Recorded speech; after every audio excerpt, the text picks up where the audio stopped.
General impression of Allen Center, it's a solid project. It attracts a certain type of tenant. Allen Center is a great complex. It has always been a great complex, but frankly has begun to look a little tired.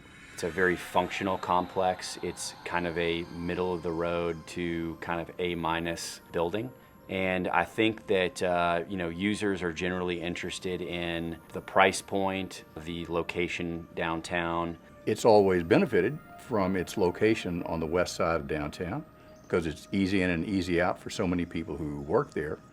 On the other hand, the east side of town now is where the street life is, where most of the new amenities are.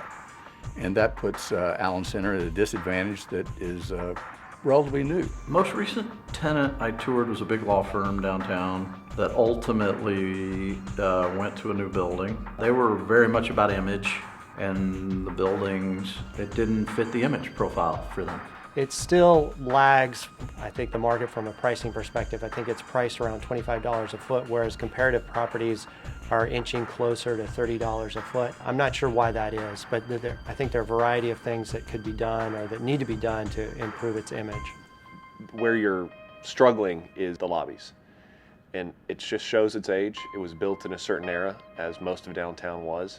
There's a difference between what's truly Class A plus, Bank of America, versus the more utilitarian lobby spaces of Allen Center. I've heard some talk about maybe a restaurant being put out between 2 and 3 Allen. I think that's a good idea. Anything that can be done to make this feel like it's not the end of the line. After you get to the food court, it's a decent hike to all the other type amenities. Food court is great, but not everyone wants to eat in the food court, so perhaps a better or higher end restaurant or just a more interesting restaurant would be a good idea. I personally park underneath the building, but I do have some complaints with some of my other brokers and staff relative to the hike that they've got to take for parking. I think for visitors coming in to visit tenants on a short-term basis, some type of valet system or short-term access opportunity would be huge. If you have better parking than most options, however you fix that, you have an advantage. One of the problems that prospects have had with the space is simply that it looks tired, and in particular that it looks dark.